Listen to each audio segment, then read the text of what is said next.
سلام، وقتتون بخیر. توی این جلسه میخوایم توی 10 دقیقه این صفحه آلبوم 30x60 رو طراحی کنیم. با ما همراه باشید. توی قسمت قبل باز کردن سند اولیه طراحی آلبوم رو توی سایز 30x60 بهتون آموزش دادم. توی این قسمت میخوایم اولین برگ آلبوممون رو طراحی بکنیم.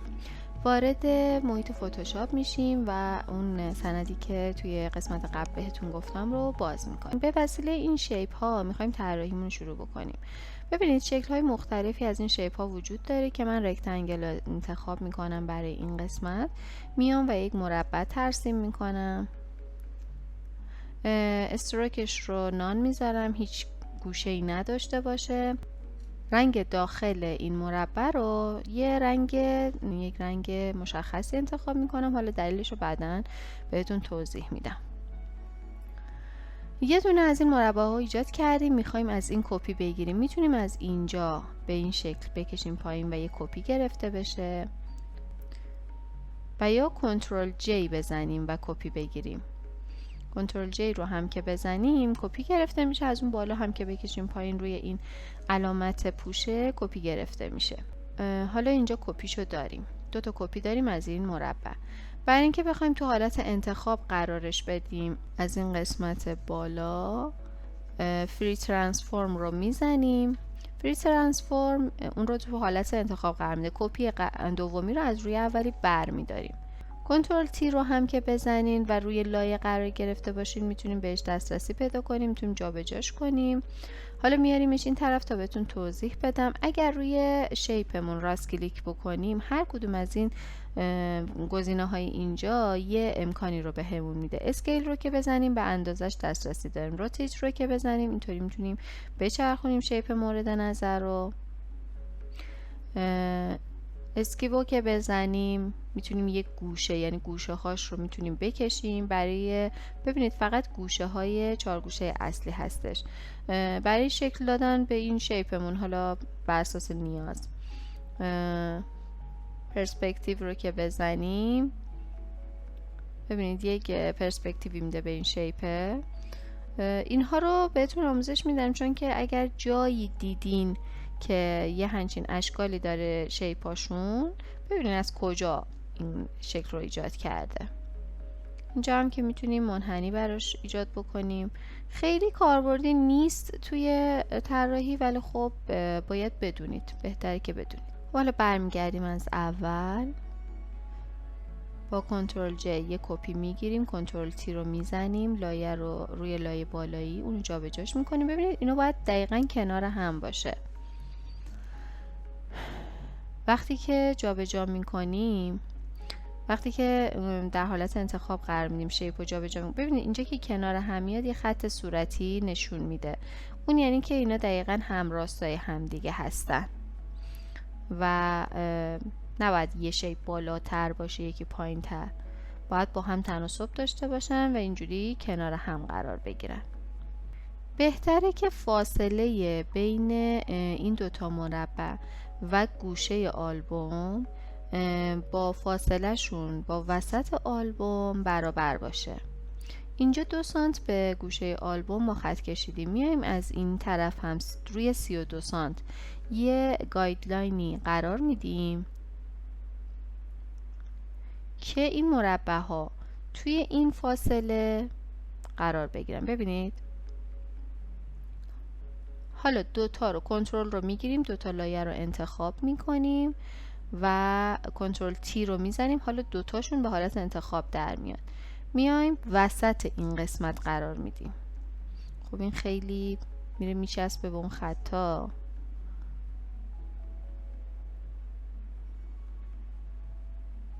به صورت دستی یکیشون رو انتخاب میکنم، روی یه دونه لایه کلیک میکنم، به صورت دستی اینو اینقدر فاصله میدم. حالا دومی رو انتخاب میکنم و اینقدر فاصله میدم. الان تقریبا فاصله بین 2 تا شیپمون با وسط و گوشه آلبوم برابر شده. حالا میخوایم این فضای پایین رو پر بکنیم. میایم از این شیپ های کپی دیگه با کنترل جی میگیریم، کنترل تی رو میزنیم، اون شیپی که ساختیم میاریمش پایین، گوشه سمت راستش رو میکشیم. ببینید الان ببینید وقتی که داریم میکشیم این قسمت اون خط صورتی نشون میده که دقیقاً با بالایی همتراز شده. اون خط صورتی بهتون نشون میده که کجا ول کنین.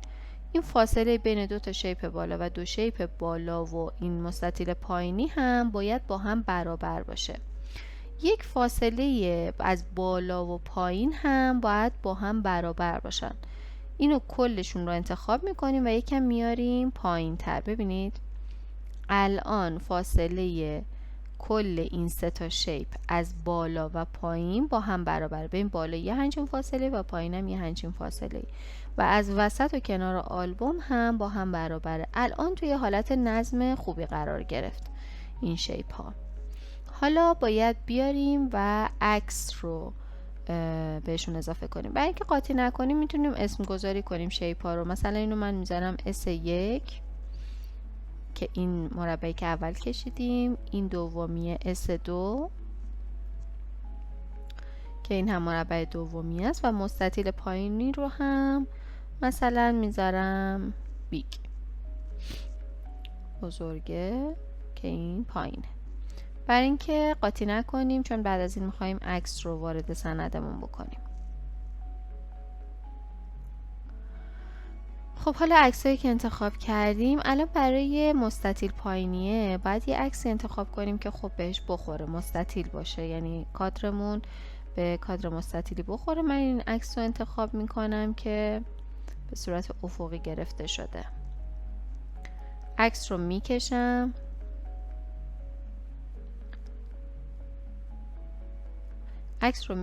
و وارد سند میکنم. عکس به این شکل وارد سند شد.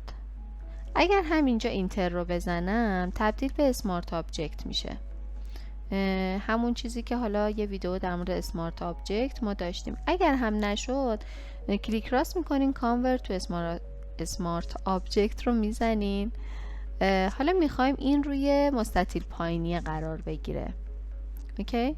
پس میبریم لایه‌شو میذاریم بالای لایه بیگ و راست کلیپ این مسک. این کار رو انجام میدیم. کنترل تی رو میزنیم. عکس کلش انتخاب شد. حالا میتونیم جابجاش بکنیم. شیفت رو میگیرین و عکس رو کوچیک بزرگ بکنین. باید اینو خیلی حواستون باشه که حتما دکمه شیفت رو گرفته باشین، وگرنه عکس خیلی کشیده و دفرمه میشه. عکس رو اینجا گذاشتیم. اون دوتای بالا حالا باز باید انتخاب بشه، ولی اینجا دقت بکنین عکس الان این گوشهش، حاشیه‌اش این بنفشه، رنگ شیپمون باقی موند.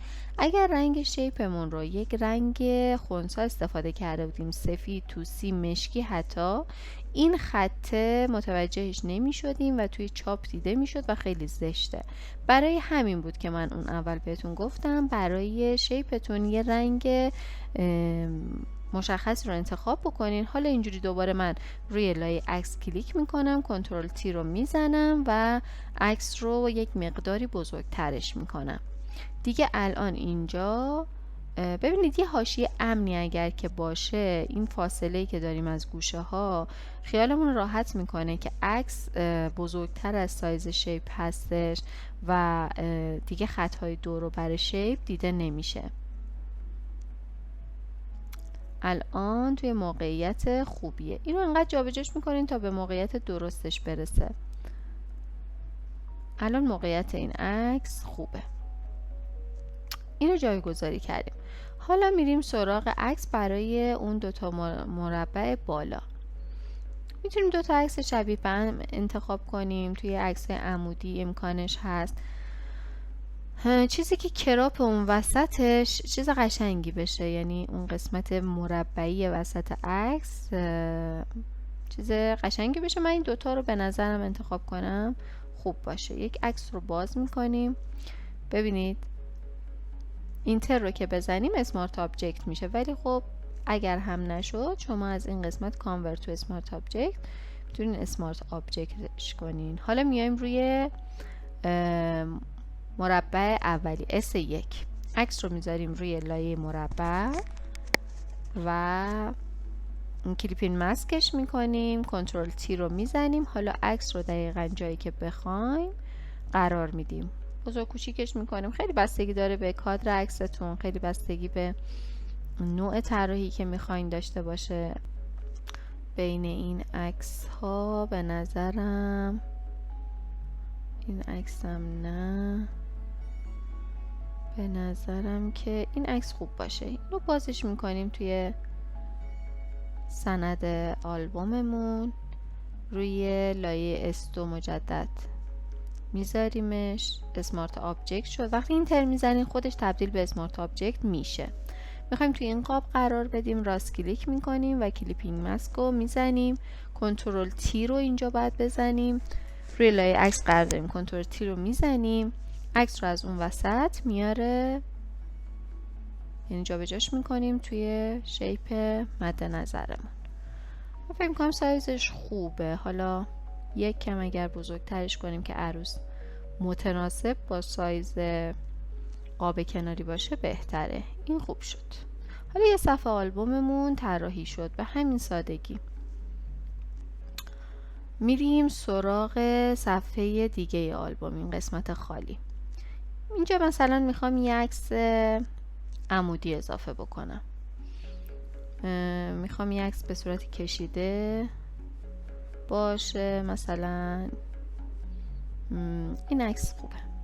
این رو باز میکنیم توی سند آلبوم، کنترل این عکس رو میاریم روی بالاترین لایه، کنترل تی رو میزنیم، جابجاش میکنیم توی این صفحه.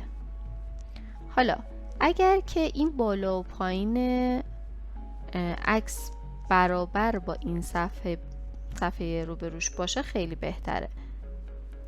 این عکس رو یک مقداری فاصله میدیم، دقیقاً از گوشه مثل صفحه مقابل یک فاصله برابری داشته باشه. این قسمت بالا هم با هم برابر باشه بهتره. کنترل تی رو میزنیم.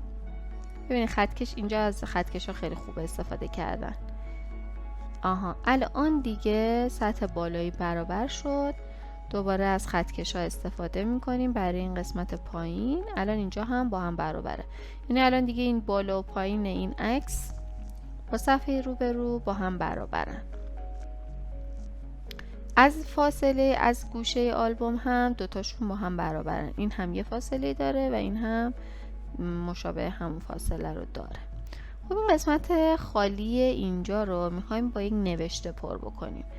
از توی فایل های نوشته، حالا اگر بخوایم من اینا رو توی کانالم میذارم، این گزینه سلکت رو انتخاب میکنیم، این رو میکشیم این نوشته رو و میاریم توی سند آلبوممون، اینجا رها میکنیم. ببینید توی لایه ها هم این تکست وارد شد. روی لایه قرار میگیریم، کنترل تی رو میزنیم، جابجاش میکنیم. اون خط صورتی وسط رو نشون میده. وسط این عکس الان بهتره. آره، وسط این عکس قرار میدیم و اینطوری هستش که یک صفحه آلبوم، برگ اول آلبوم خیلی راحت توی 10 دقیقه برای ما آماده شد.